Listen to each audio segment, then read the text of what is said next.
Hello everyone, my name is Zach and welcome to On Cash Flow, where I help you become a master of your own cash flow. Now let's get started. Alright, here is my dividend investing strategy. You ready for this? I don't have one.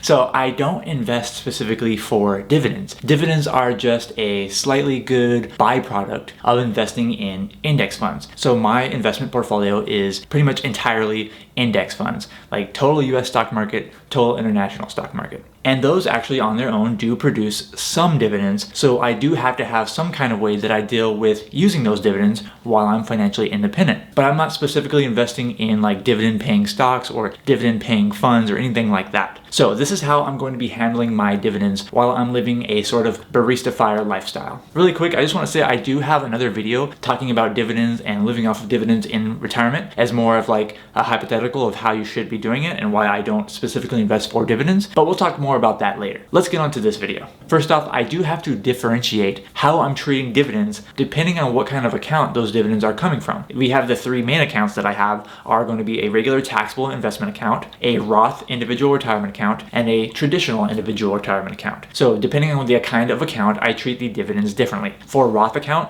and for a traditional account, they are in tax advantaged accounts. So that means that it doesn't really matter what I do with the dividends. So for those dividends within those accounts, I just have them automatically reinvested, whether I'm going to be using them or not. So within those accounts, it doesn't matter. I have them automatically set to reinvestment. But with the taxable investment account, this is where things get a little bit more tricky. This is where you have to have a strategy for your dividends if you're living partially off of your investments. So for the taxable account, if you get paid dividends, you're going to have a taxable event. Any kind of dividends you get paid, you're going to have to report that on your taxes, and you might have to pay taxes on those dividends. We have qualified dividends and we have non-qualified dividends. And if you're an index fund investor like I am, where you just buy and hold pretty much forever, then you're most likely going to have qualified dividends. And those qualified dividends are going to be taxed at the long-term capital gains rate, which is very advantageous, especially when you're financially independent, because you're probably going to be paying 0% on those dividends if you stay under a certain income level. So the taxation of the dividends isn't really that big of a deal for me or for most people probably that are retired. Now here's how much I got paid in dividends so far. So I'm making this video in 2022 and I've only actually gotten paid dividends once. Okay, so usually dividends are paid once per quarter. So that's how they're paid for my index funds. So I've got paid at the end of March for my dividends that are located within my taxable investment accounts. Here's the two funds that I have in my taxable investment account. They are VTI, which is the total US stock market index, and VXUS, which is a total international stock market index. And both of those paid me dividends. So at the time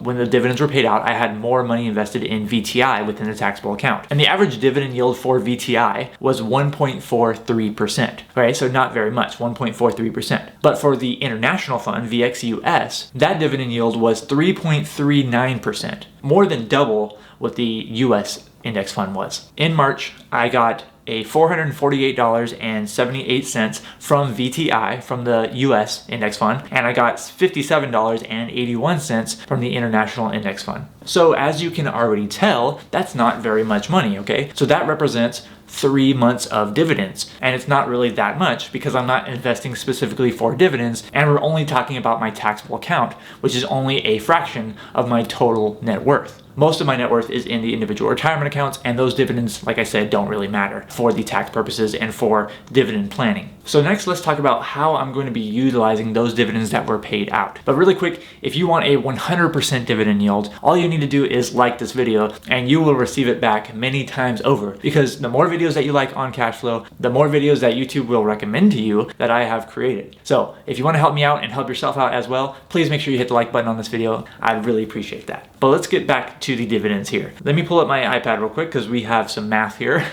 So for the dividends that I got received, they were 3 months. They represented 3 months because I got paid them in March of 2022. And it was $448.78 plus $57.81. And that adds up to $506.59. All right, divide that out by 3 months so we can get an average here. And that is an average of $169 per month. And so while it is nice that I received that almost $170 per month, it is not going to cover my expenses, even as I am barista FIRE. Okay, I'm living off of a little bit more than $169 per month. But what these dividends do is that they reduce the amount that I need to sell off in the form of shares to create income for myself. In order to get, let's say I need $1,000 $1,000 per month from my investments, in order to get that $1,000 a month, I'm going to have to sell off a little bit of shares and then take that as a distribution. So realize a little bit of capital gains, and then I'm going to take that $1,000 and use that for my spending. But in this circumstance, since I got paid out $500 in dividends, like a little over $500, that just replaces the need for me to sell off shares myself. Because in reality, what dividends are, it's almost as if the companies are realizing some gains on your behalf. So they are paying out some value of their company in the form of dividends. So instead of the company holding onto that cash, they're paying it out to the investors. And so technically reducing the value of the company when they pay out those dividends. So it's almost like you are selling shares, but the company is making that choice for you. So instead of having to sell off more shares, I just use the amount of money that was paid out in dividends. In this case, a little over $500. So if I needed, let's say $1,000 in March from my investments, now I only need to sell off about $500 because $500 was already in there from the dividends. And this is actually how I have things set up for my dividends while I'm financially independent. So in M1 Finance, which is the broker that I use for my investments, I have an automatic transfer from the taxable brokerage account, because that is the account that I'm using first before I touch my retirement accounts. And so that is about $250 per week. So I have M1 Finance automatically transfer $250 per week from my taxable investment account into my checking account. And this time in March, there happened to be about $500 of dividends paid out. Now, in the taxable brokerage account, I didn't have the dividends automatically reinvest. So they're just sitting in the taxable brokerage account as cash after they were paid out as dividends. And so one week, M1 Finance is going to transfer $250 of that cash, and then the next week it's going to transfer another $250 of that cash, and then there's just a few extra dollars left in there after that week, and then it's going to sell amount to make $250, and then transfer that $250 in the third week. So that's how I'm actually taking dividends from my taxable brokerage account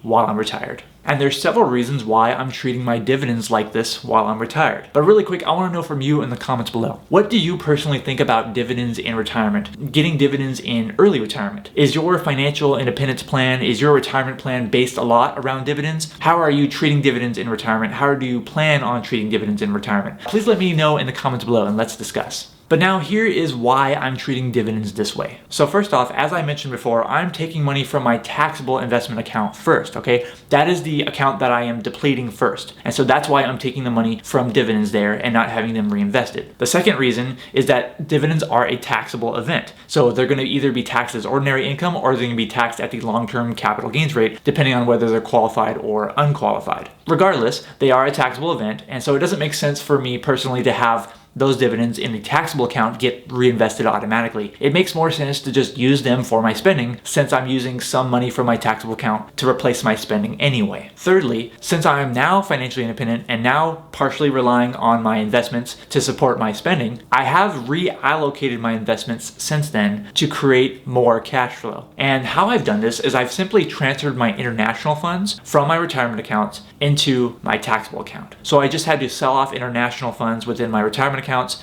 buy more US funds, and then I had to buy more international funds in my taxable account and sell off some US funds. Now I hold all of my allocation of VXUS in my taxable brokerage account. All right, that is the total international index fund. And the reason for that is, I have a few more reasons real quick. I know I always have a lot of reasons for you, but please bear with me because this is actually like a pretty cool little optimization trick. So with the international fund, it does pay a higher dividend yield, right? So that could be good or bad. For me, since I'm relying a little bit on my investments, the extra cash flow, the little bit of a higher dividend yield is good for me because I can just use those dividends for spending. But also, VXUS is an international fund, and that means that they pay international taxes. Those international taxes that my fund pays qualifies me for the foreign tax credit. That is a tax credit that basically says you get a tax credit for any amount of taxes that you pay in, foreign countries. So when the VXUS pays taxes to foreign countries, that gets passed on to me and I get to claim a foreign tax credit for those taxes. But if that international fund is located within a Roth IRA or a traditional IRA, it doesn't matter because it's a tax advantage account. So you don't qualify for that foreign tax credit. But now that it's in the taxable investment account, I do qualify for that tax credit. And the amount of tax credit easily offsets maybe possible extra taxes that I'm gonna pay based on the higher dividend yield. And that's because I am in a low tax bracket. So generally speaking, if you are in a high tax bracket,